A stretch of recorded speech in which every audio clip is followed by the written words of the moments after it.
Naquele tempo, Jesus partiu com seus discípulos para os povoados de Cesareia de Filipe. No caminho perguntou aos discípulos: quem dizem os homens que eu sou? Eles responderam: alguns dizem que tu és João Batista, outros que és Elias, outros ainda que és um dos profetas. Então ele perguntou: e vós, quem dizeis que eu sou? Pedro respondeu: tu és o Messias. Jesus proibiu-lhe severamente de falar a alguém a seu respeito. Em seguida começou a ensiná-los, dizendo que o Filho do Homem devia sofrer muito, ser rejeitado pelos anciãos, pelos sumos sacerdotes e doutores da lei.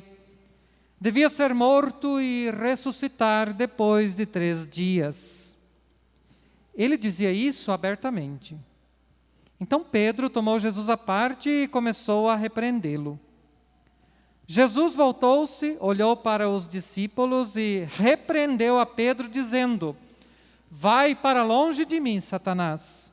Tu não pensas como Deus, e sim como os homens.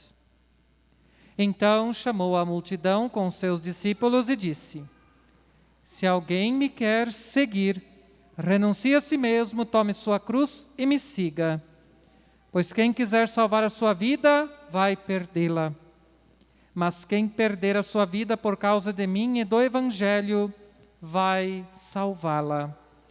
Palavra da salvação. Glória a vós, Senhor.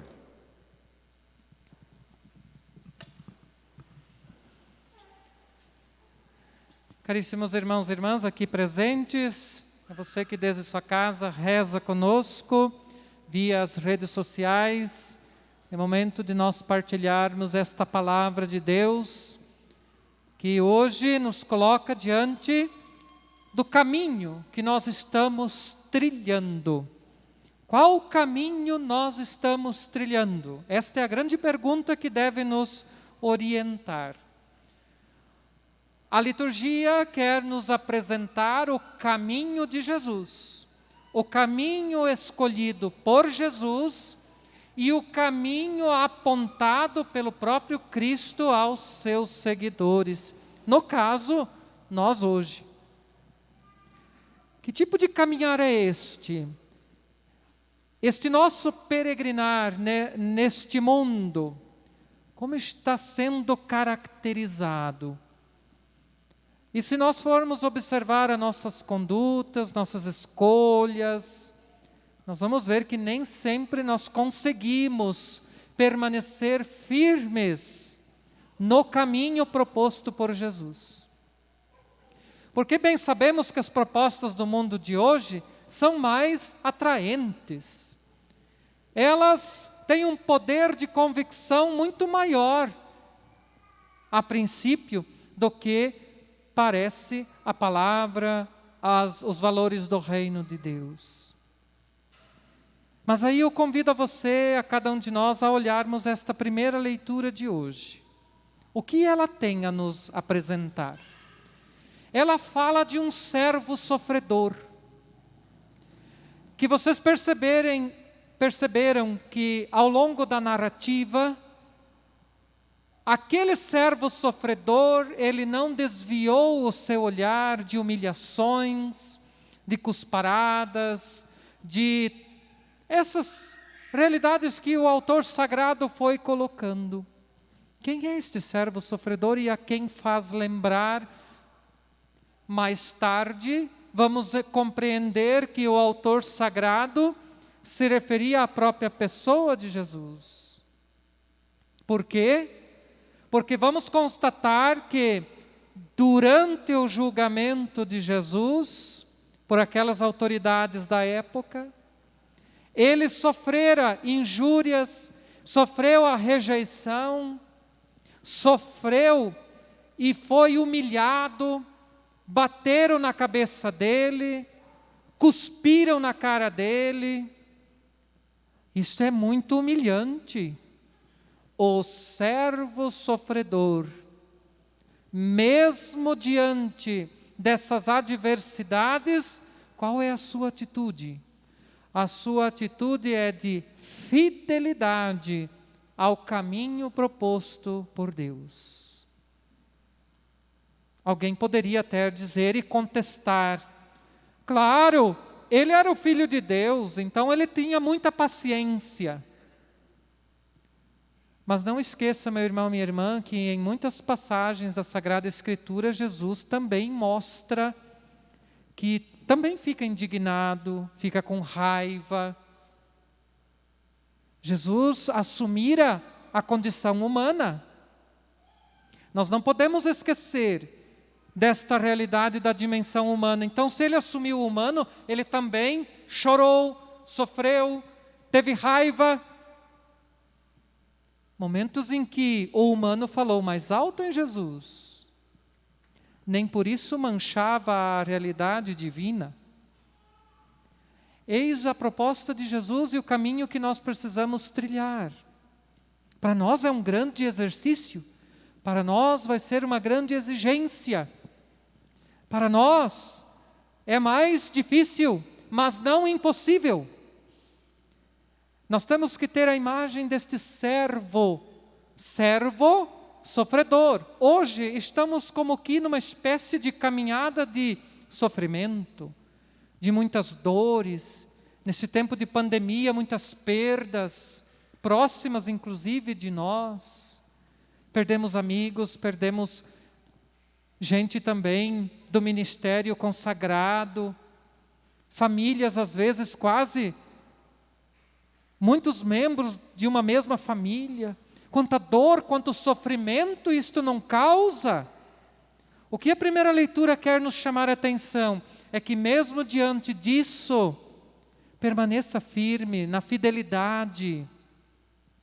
Parece algo tão simples, mas quando vamos para a prática, como São Tiago constata, temos até a nossa fé, mas temos dificuldade em vivenciá-la, em testemunhá-la.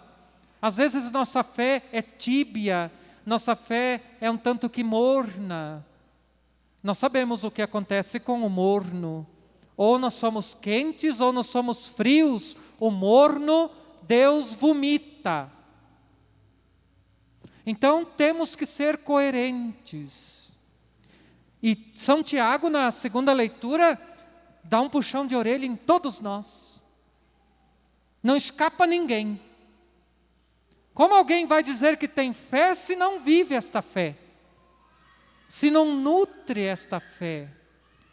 Às vezes não dá importância à proposta até mesmo da Santa Igreja hoje.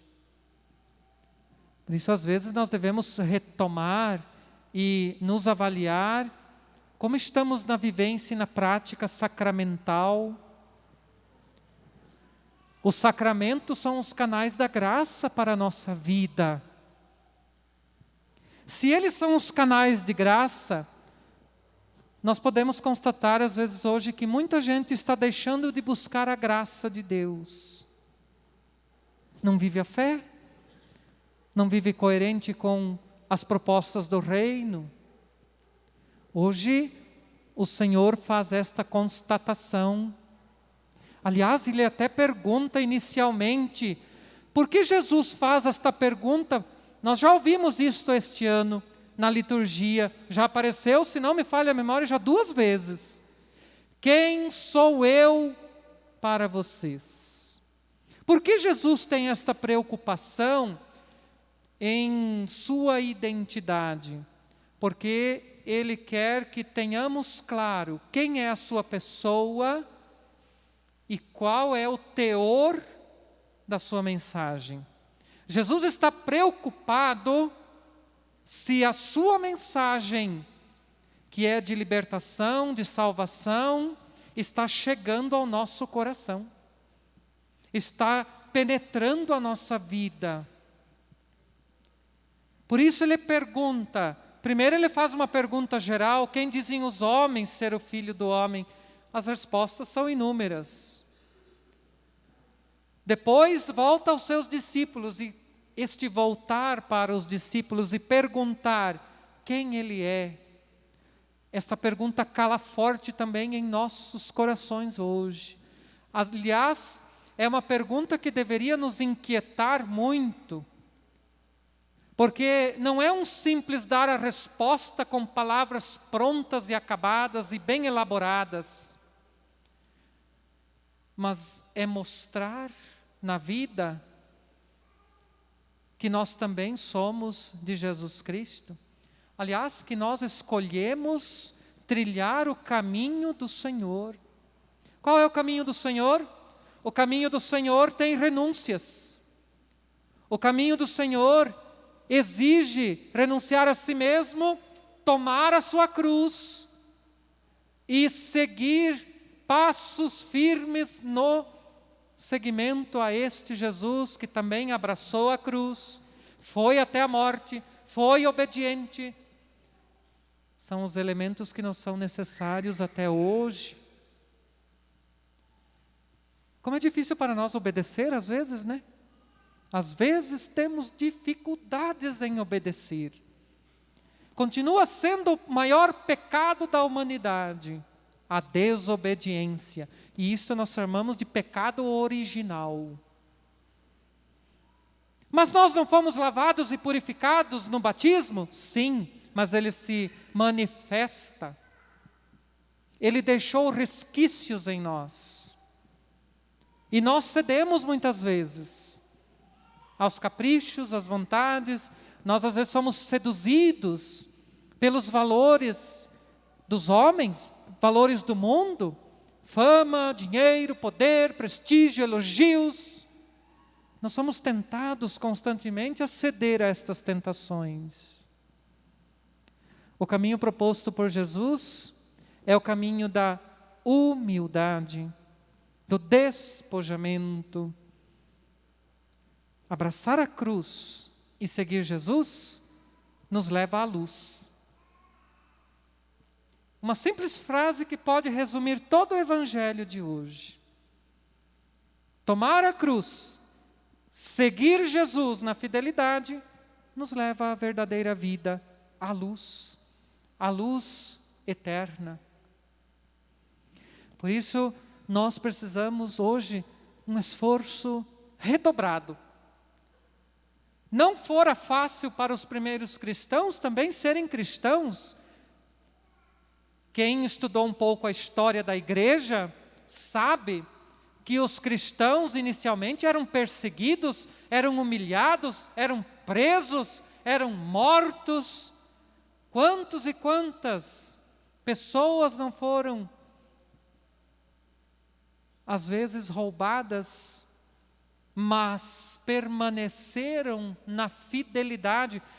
É a imagem do servo sofredor.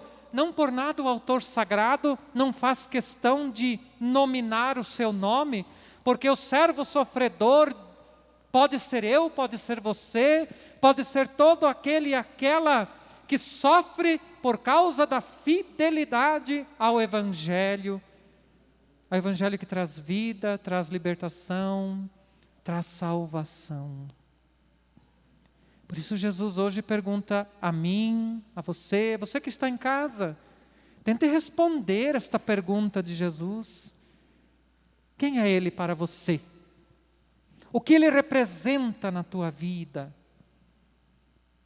Se nós estamos aqui hoje, aqui na igreja, você que nos assiste, você que acompanha-nos, aonde você estiver, se nós estamos atentos à palavra, nós estamos nos esforçando para que esta mensagem de Jesus chegue também em nós, transforme o nosso ser, a nossa vida, para que nós possamos praticar uma fé autêntica, como diz São Tiago na segunda leitura, uma fé que conjuga não só momentos de religiosidade ou de oração, mas também que nos leva a atitudes concretas, nos faz sensíveis às realidades que necessitam de transformação ao nosso redor.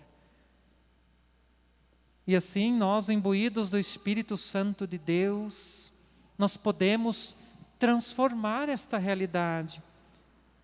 O Senhor confia, o Senhor espera de nós esta nossa dimensão do dispor para fazer acontecer a transformação. Vocês viram que não bastou a fé de Pedro, percebem? Aliás, mais uma vez é bom lembrar que aqui Pedro acertou em cheio na resposta. Quem sou eu? Tu és o Messias. Não dá a impressão que Pedro foi curto e grosso na resposta? Acertada. Porém, logo após, Pedro vai errar. Por que Pedro vai errar? Porque ele fez uma bela profissão de fé, autêntica, verdadeira, bem elaborada, mas depois, na prática, errou. Quando Jesus começa a falar que vai ser rejeitado, que vai sofrer, que vai morrer e vai ressuscitar, esta conversa não agradou. Tanto é que muitos discípulos, depois disso, ficaram também com o pé atrás. Não seguiram mais de perto, afastaram-se, preferiram não mais escutar muito Jesus, porque falava de cruz.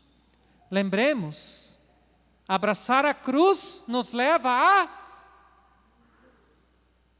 Abraçar a cruz nos leva a luz, a vida, a salvação. Então, meu irmão, minha irmã, abracemos a nossa cruz. Renunciemos ao supérfluo, a tudo aquilo que nos afasta da graça, do caminho proposto por Jesus. Jesus não impõe nada, Jesus propõe. Cabe a nós, na nossa liberdade, imbuídos do Espírito Santo, cabe a nós tomarmos a decisão. Vamos aderir ou não a este projeto de Jesus? E uma vez feita a opção, por mais que venham as adversidades, as dificuldades, os desafios, vamos permanecer solidificados, firmes no seguimento. Às vezes não vamos ser entendidos, mas é necessária esta fidelidade, porque assim estaremos imitando Cristo, que também foi fiel. Não vejam a tentação de Pedro aqui, querendo desviar o Senhor do seu objetivo, que diz ele, vai para longe, Satanás, porque Satanás não pensa as coisas de Deus, ele só pensa na lógica dos homens, do humano. Estamos diante da lógica humana e da lógica de Deus. Qual é a lógica humana? A lógica humana é essa. Angariar para nós prestígios, honrarias, elogios. Quantas vezes, às vezes, quando você não é elogiado, você diz, eu acho que eu não fiz bem e direito esse trabalho, esta tarefa que me foi confiada. Lembremos que nós somos servidores, fazemos com amor e com disponibilidade. Não precisamos de elogios. Fazer aquilo que deve ser feito com amor, com desprendimento, com doação. É assim que Cristo fizera. E ensina-nos hoje. Quando o Espírito de grandeza quiser se sobrepor a você, olhe para a cruz de Cristo. A cruz nos ensina a ser humildes. A cruz nos ensina a nos despojar e despir de qualquer tipo de poder, de orgulho, de autossuficiência. E a lógica de Deus é esta, é revestir-se da humildade, da simplicidade, da abertura de coração, do acolhimento, para fazer com que os irmãos cresçam e progridam também na fé. Então, irmãos e irmãs, a palavra de Deus hoje soa forte em nós. Vamos deixar ressoar esta palavra hoje na nossa vida, nesta semana. Esta pergunta de Jesus, oxalá nos inquiete, nos tire do nosso comodismo, da nossa tibieza da fé, para que quando formos para a prática, quando saímos da igreja e formos lá fora no mundo, tão caótico, tão barulhento, tão conturbado, que nós não deixemos que este barulho, este vozerio, estas seduções nos desviem do verdadeiro caminho que o Senhor propôs a cada um de nós. Abracemos a nossa cruz, o sigamos com fidelidade, para que nós um dia estejamos inteiros, estejamos todos em Deus, na luz perpétua, na luz que não tem ocaso, porque Jesus quer ser para nós o caminho, a verdade e a vida. Amém. Amém.